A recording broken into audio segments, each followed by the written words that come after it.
ॐ सहनाववतु सहनौ भुनक्तु सह वीर्यङ्करवावहै तेजस्विनावधीतमस्तु मा विद्विषावहै। ॐ शान्तिः शान्तिः शान्तिः। शन्नो मित्रः शं वरुणः शन्नो भवत्वर्यमा शन्न इन्द्रो बृहस्पतिः शन्नो विष्णुरुक्रमः। नमो ब्रह्मणे नमस्ते वायो त्वमेव प्रत्यक्षं ब्रह्मासि त्वमेव प्रत्यक्षं ब्रह्म वदिष्यामि ऋतं वदिष्यामि सत्यं वदिष्यामि तन्मामवतु तद्वक्तारमवतु अवतु माम् अवतु वक्तारम्। ॐ शान्तिः शान्तिः शान्तिः। वक्रतुण्ड महाकाय सूर्यकोटि समप्रभा निर्विघ्नं कुरु मे देव सर्वकारेषु सर्वदा।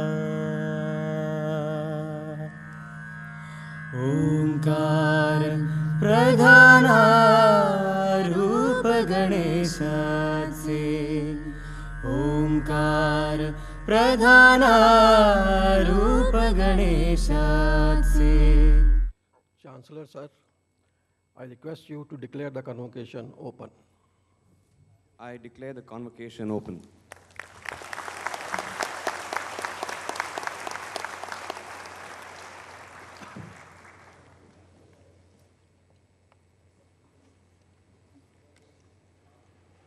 Chief guest for the occasion, Shri Rahul Dravid, our Chancellor, Shri Kumar Mangalam Birla, Member of the Board of Governors, Mr. Chris Ramachandran, Directors of our campuses in Hyderabad, Pilani, Dubai, and Goa, Professor V.S. Rao, Professor Raghurama, Professor Mittal, Professor Raman, members of the Senate, faculty and staff of Goa campus, the graduating class of 2013, and members of your families, ladies and gentlemen, a very good morning to all of you. It is my proud privilege to welcome you to this happy occasion and to present to you the Convocation Report 2013 on this occasion. It is a special honor for us to have Padma Bhushan Shri Rahul Dravid, former captain of Indian cricket team and one of the greatest batsmen in the history of cricket.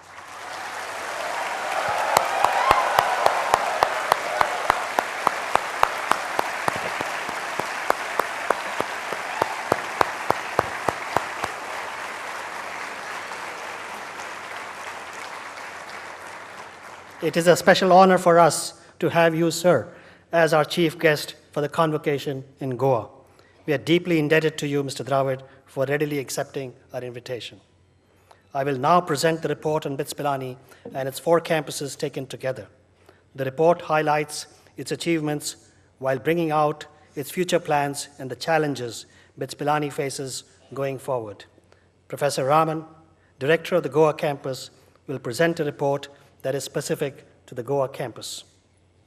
As you are aware, BITS-Pilani, a deemed to be university since 1964, offers undergraduate, postgraduate, and PhD programs in science, engineering, pharmacy, management, and social sciences to over 11,500 students from its 4 campuses in Pilani, Goa, Hyderabad, and Dubai. While today, students in the undergraduate programs account for nearly 88% of the student body, we expect the share of postgraduate and PhD students to grow from the current 12% to over 22% by the year 2020. These numbers partly reveal our emphasis on pursuing an agenda for research that aims to grow the number of PhD students from 450 to over 1,700 by year 2020. I'm happy to report that BITS-Pilani was in 2005 the first institution in India to conduct BITSAT, an online examination for admission to its undergraduate programs. This summer, nearly 140,000 students took the exam at 40 centers, an increase of nearly 30% over last year. You will be pleased to note that during the last academic year, 3,300 students have graduated from BITS-Pilani with an undergraduate or postgraduate degree. Of these, over 350 have graduated with 2 degrees under its dual degree programs. An additional 56 students have graduated this year with a PhD. In the coming years, we expect these numbers to grow significantly.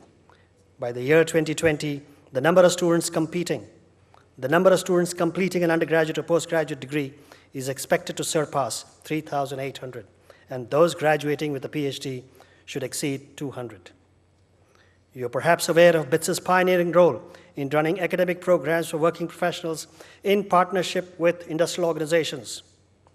While over 20,000 industry professionals are currently enrolled in one of 24 undergraduate or postgraduate programs, the enrollment is expected to touch 38,000 by 2020. This is perhaps the largest and the most effective program in India that allows industry professionals a second chance to obtain a formal degree or to upgrade their skills. Invariably and justifiably, BITS is ranked amongst the top 7 or 8 publicly or privately funded engineering institutions in India, and this is improving year on year. Clearly, we are not content with that. Going forward, we aspire to be listed as one of India's top 3 research-led technical institutes by 2015 and be counted by 2020 amongst the leading 25 technical universities in Asia. And to realize that dream, we have just completed a number of projects under Mission 2012, only to give way to a new set of imperatives under the recently launched Mission 2015. I will now outline some of the projects that we have completed. Later, I will mention imperatives that have been launched last month. Before closing, I will speak about some of the challenges we face. Our PhD program and sponsored research projects are growing at an expected rate. More, they are feeding into each other's growth. Success in these 2 areas gives us the confidence that we are on track to be recognized globally for our focus on research and innovation. BITS's aggressive plan to recruit research-focused faculty is gaining traction. We have received and processed an unprecedented number of applications for faculty positions. While fewer than 2% of the applicants are offered a position, 8 in 10 candidates readily accept the offers we make. What is more, 4 full professors have joined or are expected to join shortly. Another 2 faculty members who are not of Indian origin are expected to join us soon. Our plans to upgrade the physical infrastructure are beginning to take shape across all our campuses.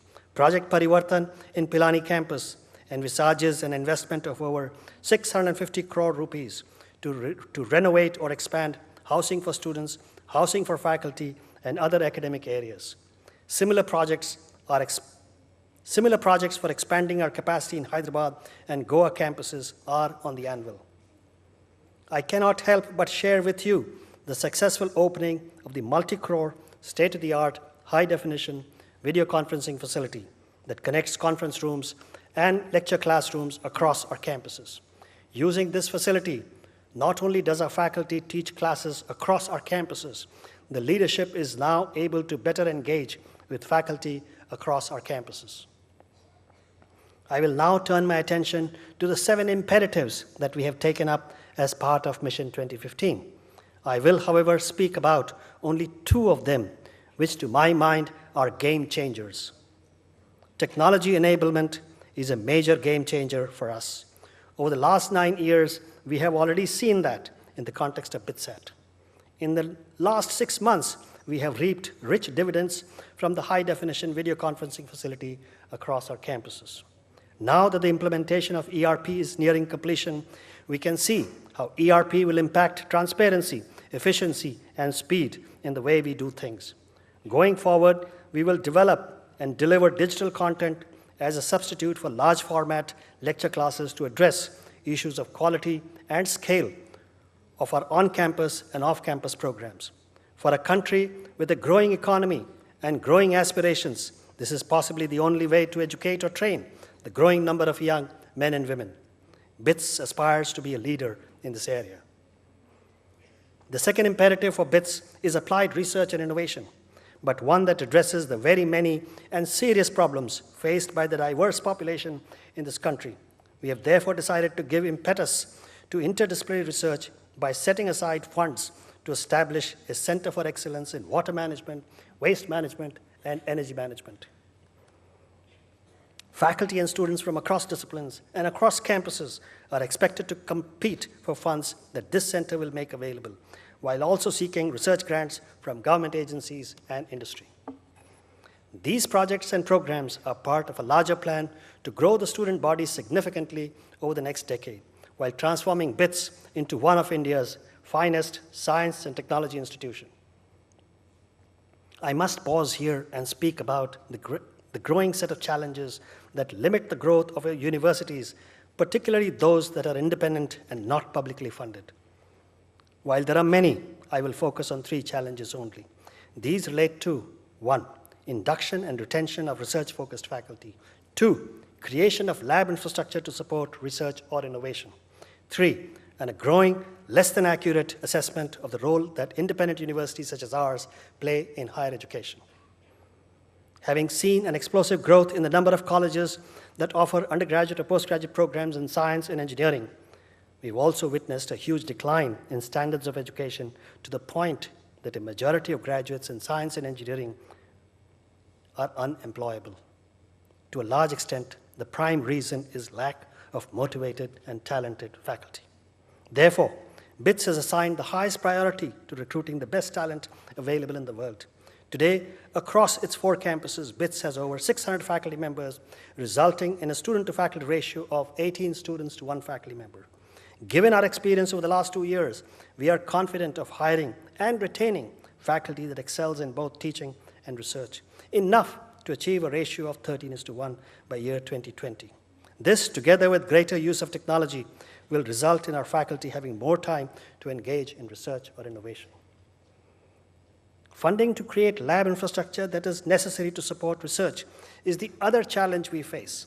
Nevertheless, BITS has decided to invest over 200 crore rupees in upgrading or expanding its research infrastructure. This will not be enough. We must necessarily depend upon competitive research grants from government agencies, such as DST or DBT and the industry. I'm happy to report that our efforts in this area are beginning to bear fruit. However, going forward, this is going to be a challenge since any shrinkage in Government of India budget for research will have a greater impact on funding being made available to independent universities such as ours that are not publicly funded. I fear, and this is for real, the rules for funding research in publicly or privately funded universities will be increasingly different, to the detriment of growth of research in universities that are not publicly funded. This brings me to the third challenge that universities such as BITS currently face. Statistics bear out the fact that privately funded universities and colleges have played a very significant role in increasing the gross enrollment ratio, or GER, in India to 18% or so. The government expects, and correctly so, that privately funded universities must assume greater responsibility in increasing our GER to 30% from 18% in the coming decade. Further, and again correctly so, the government is hugely concerned with the quality of education provided by all our institutions, both publicly funded and those privately funded. However, its actions are largely targeted to regulating privately funded universities, particularly the so-called deemed to be universities. While the new UGC regulations for deemed universities impose several and severe constraints on deemed universities, It offers no solution on how to address issues in quality of education imparted by universities funded by central or state governments. Going forward, we need to have regulations that address issues of quality, transparency, accountability, and opportunities uniformly across all our universities. Before I close, I would like my faculty and staff to join me in congratulating all the students who are graduating today from our campus in Goa. I hope, and this is addressed to the students graduating today, I hope you will use your knowledge and experience fruitfully to serve the people of this country and those elsewhere. I wish you all the very best in your lives, both professional and personal. And as you move forward in your life, do reflect upon the many contributions that your family, your teachers, and your community has made to your life. Do remain connected with your alma mater and visit us whenever you can. Congratulations once again. Mr. Rahul Dravid, thank you once again for readily agreeing to be with us at this very joyous moment. The graduating class of 2013 and my faculty, staff, and students are eagerly waiting to hear your convocation address. I would like to thank our Chancellor, Shri Kumar Mangalam Birla, and the Board of Governors for their unflinching support to BITS. Last but not the least, I want to thank my faculty and staff in Goa and elsewhere for their commitment to excel in every aspect of teaching and research, both inside and